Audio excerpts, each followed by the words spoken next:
जी इस वक्त cipher case की समाअत ख़त्म हो चुकी है। इमरान खान की बहनें और इमरान खान के जो वकील हैं वो इस वक्त बाहर निकल चुके हैं।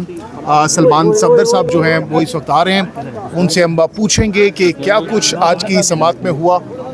जी सलमान सफदर साहब बताइएगा आज। मैं अलीमा आपा के साथ ही आ जाता हूं। हाँ वो जी सलमान सफदर साहब, अब इमरान खान की जो बहनें हैं वो भी यहाँ पर मौजूद हैं, तो वो कह रहे हैं कि मैं उन्हीं के साथ ही टॉक करूँगा।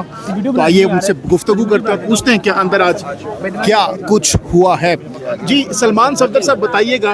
अदनान थोड़ा एक दिन में भी नहीं खत्म हो जाए, ये केस खत्म हो जाए।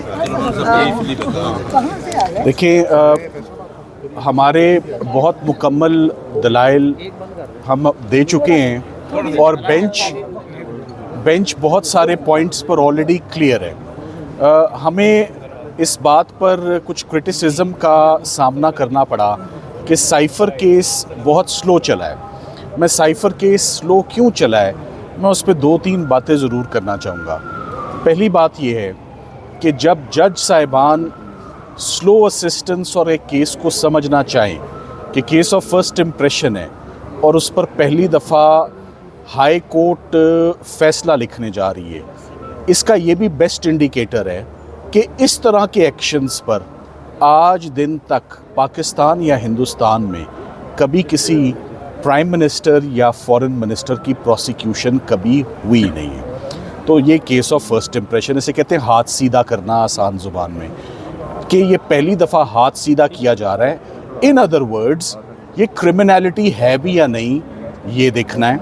और अभी तक का जितना एविडेंस आपके सामने आया है, आज जज साहिबान ने 2 दफ़ा कह दिया कि इसमें क्रिमिनलिटी कहाँ पर है। आज जज साहिबान ने 2 दफ़ा इकट्ठे कह दिया कि अगर आप एक फ़ौजदारी के मुकदमे में, क्या ये बात दुरुस्त है कि साइफ़र के मुकम्मल केस में जितनी भी शहादत रिकॉर्ड हुई, साइफ़र के अंदर क्या लिखा हुआ था वो कोई भी गवाह अदालत में उसने ये बात नहीं बताई। उनका जवाब था ये बात दुरुस्त है। क्या ये भी दुरुस्त है कि साइफ़र का डॉक्यूमेंट कभी मंजर आम पर नहीं आया? उन्होंने कहा ये भी दुरुस्त है। तो आज जो सरकार अपना सारा केस साबित करना चाह रही थी, बड़े मज़े की बात है जो आपको बताने वाला हूँ। आज सरकार अपना सारा केस एक ऐसी किताब से बताना चाह रही थी, जो किताब हमने मांगी तो उन्होंने कहा सीक्रेट है, आपको नहीं मिलेगी। जज साहब ने मांगी तो उन्होंने कहा ये सीक्रेट है, आपको नहीं मिलेगी। आईओ ने मांगी तो उन्होंने कहा सीक्रेट है, आपको नहीं मिलेगी। और तो और जो सबसे हैरानकुन बात थी, आप सब लोग वहाँ मौजूद थे जब सुप्रीम कोर्ट में हम इमरान खान साहब और शाह महमूद कुरैशी साहब की ज़मानत आर्ग्यू कर रहे थे, तो honourable mister justice Mansoor Ali Shah sahab ने कहा वो किताब तो दिखाएं जिससे सारे रूल्स गवर्न होते। तो सरकार के तीनों वकला ने जो पेश हुए, उन्होंने कहा सॉरी ये किताब हम आपको नहीं दे सकते, जिस पे जज साहिबान बहुत हैरान भी हुए, नाला भी हुए कि हमने ज़िंदगी में कभी ऐसा नहीं सुना कि हम कोई कानून मांगे, कोई इंस्ट्रक्शंस मांगे, कोई गवर्निंग लॉ मांगे और हमें ये कहा जाए कि आप ये नहीं देख सकते।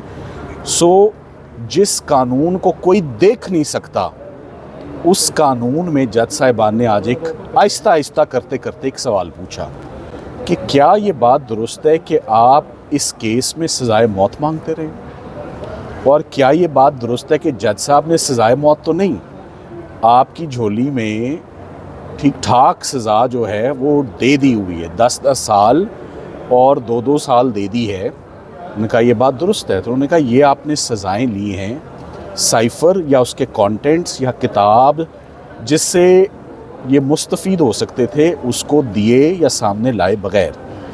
तो ये आज 2 दफ़ा ये सुनने में आई बात कि जो भी शक होगा ना किसी भी पॉइंट का, उसका फ़ायदा मुल्ज़िमों को मिलता है और उन्हीं को मिलेगा। अभी सरकार ने अपने दलाइल जारी रखे हुए और लंबा कर लें। मैं पहले भी कहता हूँ, सरकार ने ये मैच जीता था हमें बाहर फेंक कर। हमने कभी भी उनको बाहर फेंकने की बात नहीं की। हमने कहा आप उनको दिल खोल के सुन लें, हमें कोई जल्दी नहीं है। हमें जल्दी थी, हम चाहते थे ईद से पहले कोई अच्छी बात मिल जाए, नहीं मिली तो नहीं मिली, तो फिर अच्छा फ़ैसला ही लिखा जाए आने वाले टाइम के लिए, लोगों के लिए, वकला के लिए, स्टूडेंट्स के लिए, रहनुमाई हो कि ये साइफ़र क्या बला है। और आज जितना आराम आराम से सरकार अपने केस को पढ़ रही है, जितना ज़्यादा कानून को पढ़ रही है, उतनी गहरी जो है वो खड्डा उनके लिए खुदता जा रहा है जिसमें वो गिरते जा रहे हैं। कल का दिन अहम है, कल के दिन ये अपने आर्ग्यूमेंट्स को कंक्लूड करेंगे, वाइंड अप करेंगे। मगर साइफ़र का केस इम्पॉर्टेंट इसलिए था कि हमारी पहले दिन से एक हिकमत अमली होती है, और वो हिकमत अमली ये थी कि हमें किसी भी सूरत चौथी दफ़ा एक केस को दोबारा रिमांड नहीं करवाना। मैंने आपको पहले भी एक दफ़ा बोल दिया था, आमद हुई थी, आज फिर बोल देता हूँ। 4 मौके CSS की अटेम्प्ट में भी नहीं मिलते, 4 मौके मियाँ बीवी को भी नहीं मिलते। तो जज अबू असनाद जुल्करनैन साहब को कैसे 4 मौके मिल जाएं कि एक ही केस पे वो चौथी दफ़ा अपना हाथ सीधा करें, और चौथी दफ़ा जो केस में कमियां रह गई हमसे सुन के उन कमियों को पूरा कर लें, फ्लॉज को, डिफेक्ट्स को, शॉर्टकमिंग्स को, लकूनास को, उनको फिलअप कर लें वो। सो जज साहिबान का ये बड़ा दुरुस्त फ़ैसला है कि वो इस केस को मेरिट्स पर डिसाइड करने वाले हैं, और ये अब फ़ैसला इसी हफ्ते आपको इंशाल्लाह सुनने में मिलेगा। और साइफ़र का केस मेरिट्स पर, अभी तक और जितने भी केसेस हैं मेरिट्स पर, ये खान साहब का पहला केस है। तो देख लेते हैं कि इमरान खान साहब ने कौन सा जुर्म किया है, शाह महमूद कुरैशी साहब ने कौन सा जुर्म किया है, बड़ा जुर्म किया है या छोटा किया है। उन्होंने तो सब लगाया है कि कहीं ना कोई दवाई तो लड़े ना। वो जो मैंने कहा था, हकीम साहब 4 दवाइयाँ हर किसी को दे देते थे, कामयाब प्रैक्टिस थी। तो किसी ने पूछा कि आपकी कामयाब प्रैक्टिस कैसे है, उन्होंने कहा 4 गोलियां देता हूँ, कोई तो लड़ेगी। तो खान साहब को इतनी सज़ाएं उन्होंने सुना दी कि कोई सज़ा तो लड़ेगी। ऐसे नहीं होता। You have to be very categoric, you have to be very specific. ये किसी की लाइफ लिबर्टी की बात है। ये बात मैं ज़रूर कहूँगा कि जब एक वज़ीर आज़म बिहाइंड द बाज़ हो, जब एक seasoned foreign minister behind the बाज़ हो, तो उनकी एक टॉप प्रायोरिटी बनती है। इमरान खान साहब को बिल्कुल स्पेशल नहीं ट्रीट किया जा रहा। अगर मैं ये डिमांड करूँ ना, बिल्कुल स्पेशल नहीं है। स्पेशल ये होता है कि मैं कहूँ आज ही फ़ैसला सुना जाएगा। मुझे इमरान खान साहब की और सब लोगों को इमरान खान साहब के केस में आते हुए 2.25 माह हो गए साइफ़र आर्ग्यू करते हुए। रमज़ान से पहले, ईद गुज़रे 2 हफ़्ते हो गए, ये रमज़ान से पहले आर्ग्यू करना शुरू किया।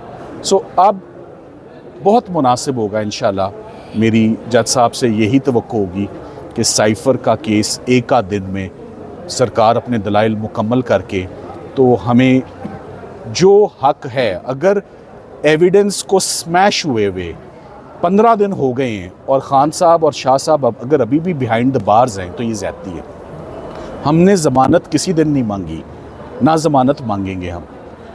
एक स्टिग्मा होता है कन्विक्शन का, तो स्टिग्मा अगर कन्विक्शन का मिला है तो हम चाहते हैं that should be rinsed, that should be washed, and ये इनको दोनों को इन चार्जेस से, एक बात मैं और कहता चलूँ, आज एक शख्स को जब बरी किया जाता है तो 2 बातों पर बरी किया जाता है। एक जुमला बोला जाता है कि शक का फ़ायदा, हमें शक का फ़ायदा नहीं चाहिए, शक के फ़ायदे वाला केस ही नहीं है। ये केस है जहाँ पर prosecution has totally entirely failed political victimisation का केस है। अंग्रेज़ी में बताता हूँ, बेनिफिट ऑफ डाउट नहीं चाहिए, ये बेनिफिट ऑफ डाउट का केस नहीं है। आज 1-2 दफ़ा मेरे सुनने में आई बात, अगर ये होगा तो शक का फ़ायदा किसको मिलेगा? शक वाली तो बात भी नहीं है, हम तो बहुत दूर हैं शक से। बस यही कहूँगा आज के दिन के लिए। जो किताब सुप्रीम कोर्ट में पेश नहीं करेगी, वो पुरस्कार किताब आज पेश करने की ज़रूरत क्यों पड़ी, आप क्या समझते हैं? जी, आज जब वो किताब फाइनली, और जज साहिबान बहुत, आपने देखा वो परेशान थे उस किताब को लेकर कि हम इसको घर ले जा सकते हैं, हमें इजाज़त है, और अगर ये हमसे गुम हो गई तो क्या ये पर्चा हमारे ऊपर होगा? तो वो सरकार ने कहा कि जी ये किताब आज सलमान साहब को दे दें। मैंने कहा जी जो किताब मुझे इतने दिन नहीं मिली वो मैंने अब लेकर क्या करनी है? इम्तिहान हो गए, जो देखना था वो सब हो गया, तो अब मैं इससे मुस्तफ़ीद नहीं होना चाहता। ये अपनी किताब अपने पास रखें। कोई ऐसा कानून नहीं होता जो किसी को दिखाया ना जा सके, किसी को बताया ना जा सके और सज़ाए मौत मांगी जाए। आज जज साहिबान कह रहे थे सज़ाए मौत मांग रहे थे बताए बगैर। बस इतना ही काफ़ी है आज।